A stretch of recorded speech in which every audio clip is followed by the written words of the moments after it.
What if I told you that the Third Crusade, the most famous, most celebrated of all crusades, was never really about Jerusalem? What if behind the heroic legends of Richard the Lionheart and the bitter rivalry with Saladin, there was a darker mission? One so well concealed, so surgically executed, that not even the chroniclers dared to put it in ink? This is the story not found in Western textbooks or Sunday sermons. This is the hidden agenda that unfolded in shadows while kings waged holy war. A plot that could only be realized under the perfect storm of political chaos, religious zeal, and betrayal. The Third Crusade, launched in 1189, is often remembered as a noble response to the fall of Jerusalem.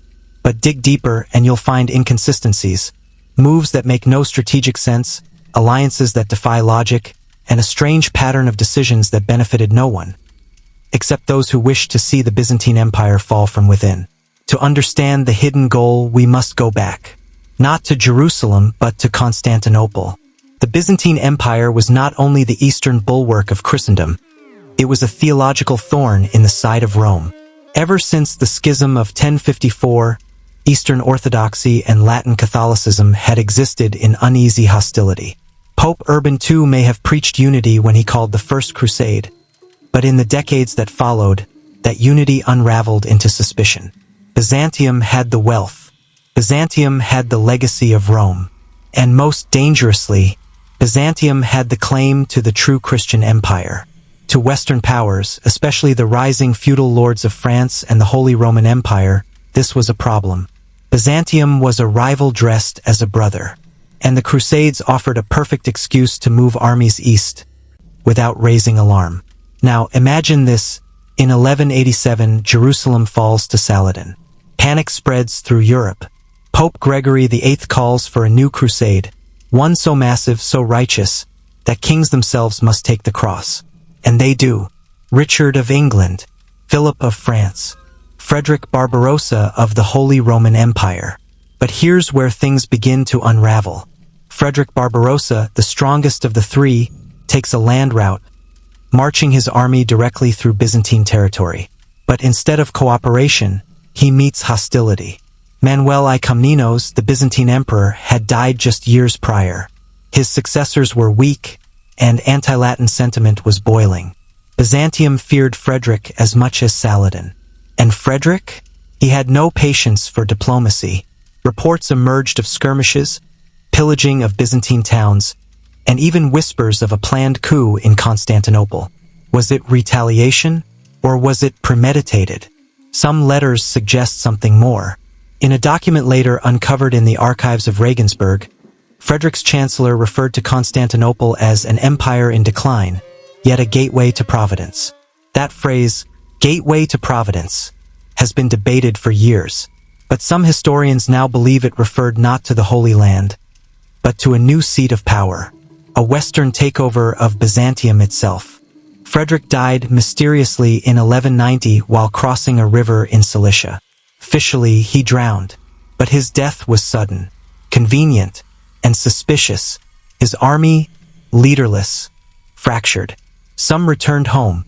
Some merged with the forces of Richard and Philip. And that's where the real intrigue begins. Richard the Lionheart, perhaps the most romanticized figure of the Crusades, arrived in the east not through Syria, but by attacking Cyprus, a Christian island under nominal Byzantine influence. Why Cyprus?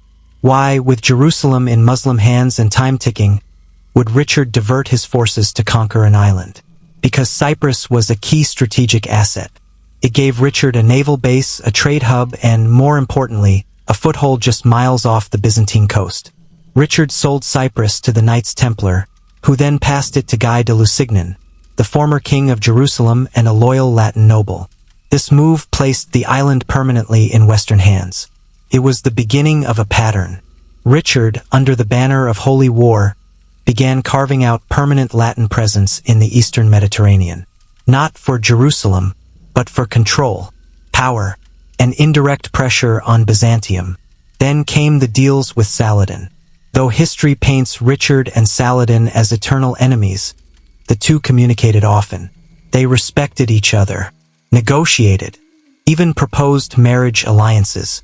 But behind these talks, Richard pushed a very different agenda, one that included recognition of Latin holdings in exchange for peace. Why was Richard so eager to make peace? Because the real war may not have been with Saladin at all. By the time the Crusade ended in 1192, the Holy Land was mostly intact under Muslim control. Jerusalem remained closed to the Crusaders. But Cyprus, Latin, Antioch, strengthened, Acre, rebuilt and fortified as a Western hub.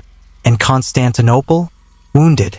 Byzantium had been forced to drain its resources, endure passage of hostile armies, and suffer the loss of key territories. Worse, its internal politics had collapsed. The empire was cracking from within. And who benefited? Not the Christians of the East, not the poor pilgrims, but the Latin nobles who now had bases surrounding the Byzantine heartland. The seeds had been planted. A decade later, in 1204, those seeds would bear fruit. The Fourth Crusade, officially called to retake Jerusalem, never even reached the Holy Land. Instead, it stormed Constantinople, burned its libraries, desecrated its churches, and crowned a Latin emperor on Byzantine soil. Coincidence? Or culmination? What if the Third Crusade was never meant to liberate Jerusalem? What if it was the first phase of a long, calculated campaign to dismantle the Eastern Roman Empire piece by piece? A silent war, hidden behind banners of piety. A war not between Christians and Muslims, but between two visions of Christianity. East and West. Rome won. Byzantium fell. And history forgot the rest. Or did it? Because some fragments remain. Letters, seals, chroniclers who hinted, hesitated, and then fell silent. Monks who smuggled scrolls to distant monasteries. Knights who confessed on their deathbeds that Jerusalem was just the pretext.